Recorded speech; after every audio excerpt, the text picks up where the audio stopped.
سلامونه، زه ډاکټر نوید خپلواک یم. نن د معدې پر سرطان در سره خبرې کوم. سټمک کانسر یا د معدې سرطان. ښه، لکه د بدن هر بل سیمه او هر بل ارګان، معده هم پر سرطانونو مبتلا کیږي. د معدې په سرطان کې مهمه د معدې د سرطان پر وخت تشخیص ده. که چیرې موږ د معدې سرطان په وخت تشخیص کړی شو، نو کولی شو چې هغه مطلوبې معالجې ته ورسیږو.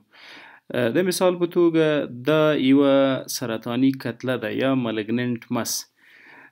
دغه سرطاني کتلې معمولا د اډینو کارسینوما په نامه سرطانونه په معده کې جوړي. اډینو کارسینوما او یا هم ډیفیوز ټایپ یا انټسټینل ټایپ سرطانونه جوړي. ولې ډیری تقریبا له 80 تر 90% سرطانونه په معده کې د اډینو کارسینوما په نامه یادېږي. اډینو کارسینوما څه مطلب؟ که چیرې موږ د معدې دا ساحه زوم کو، نو د اپیتیلیم په نامه حجرات پکې موجود دي. دغه د اپیتیلیم حجرات دي سمپل کوبایډل سلز، کلمنر سلز وبخښئ. د حجراتو لاندې چې کومه ساحه ده، دې ته سب میکوزا ویل کیږي. په میکوزا کې موږ اپیتیلیم لرو د ځان سره. په سب میکوزا کې ګلنډز یا غدوات موجود دي. د دغو غدواتو مخصوص وظایف دي، ترشحات کوي. ګستریک ګلنډز،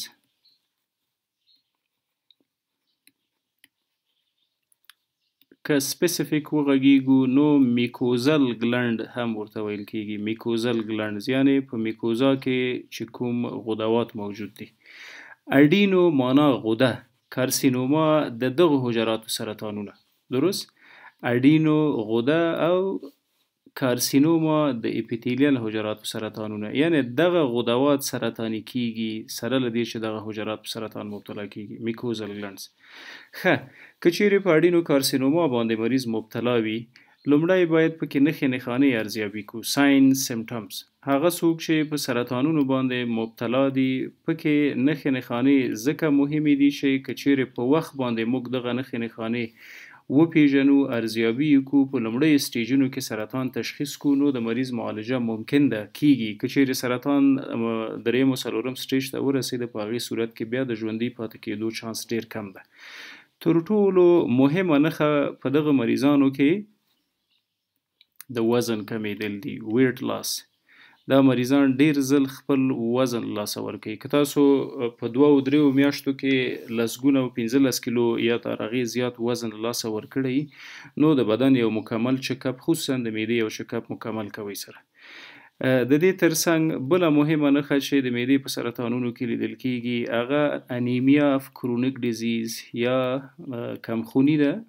معمولا سرطان د معدې د زخم سبب ګرځي. ګستریک السر منځته راولي او د ګستریک السر نه بیا بلیډینګ کیږي، وینه راځي. سرطان د ګستریک السر یا د معدې د زخم سبب وګرځیده او ګستریک السر نه بلیډینګ کیږي، وینه ترې راځي. دغه وینه به یا مریض استفراغ کوي او یا به په ډکو میتیازو کې وي. که چیرې په ډکو میتیازو کې وینه ولیدل شوله، دې ته موږ وایو میلینا، او دا میلینا د ډکو میتیازو تک تور قیري رنګ ته ویل کیږي. او که چیرې مریض وینه استفراغ کړله، نو هیماټومیسس یا د وینې استفراغ منځته راولي. په هر حالت کې د وینه بهیږي له وجوده بیرون بهرني محیط ته، او دا د کمخونۍ سبب ګرځي.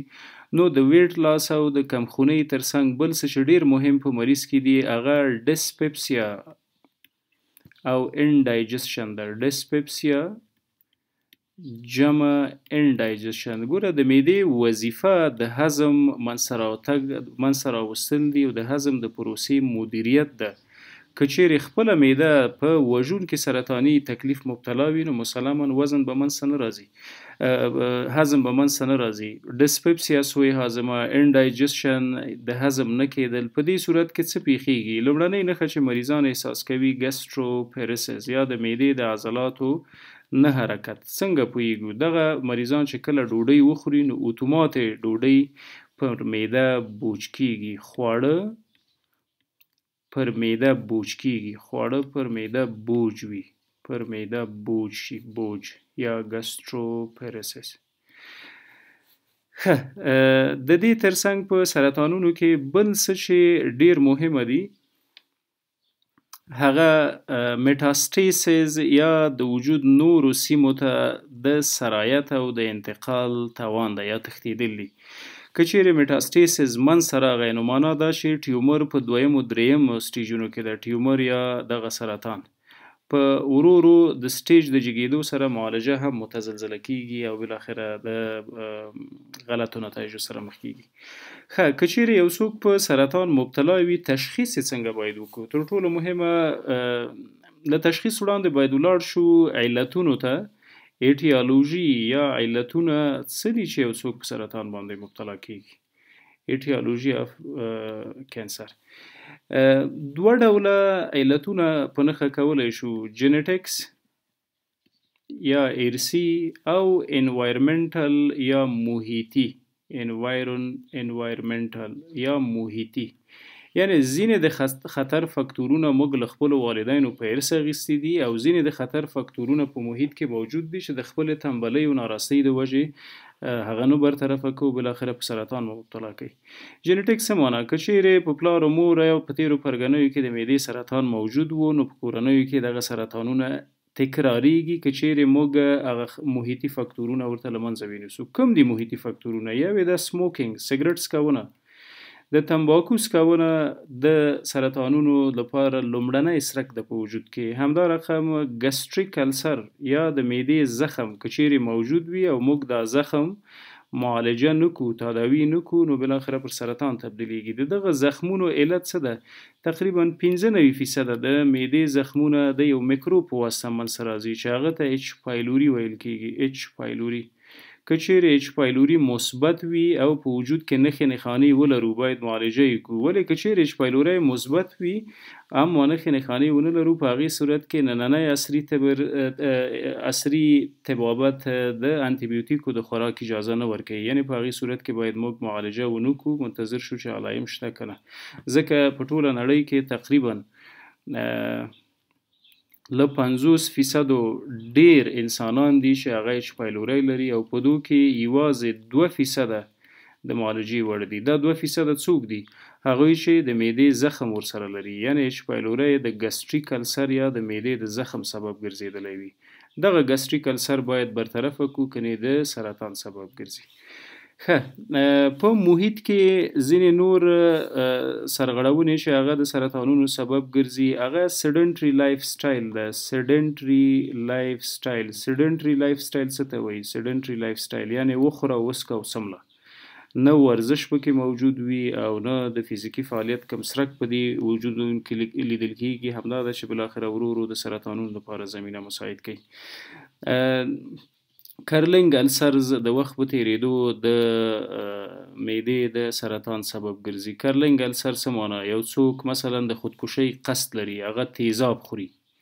کله چې تیزاب وسکل نو دغه تیزاب بالاخره د حجراتو د نیکروسز او د اپاپټوسز یا د مرګومیر سبب ګرځي او هلته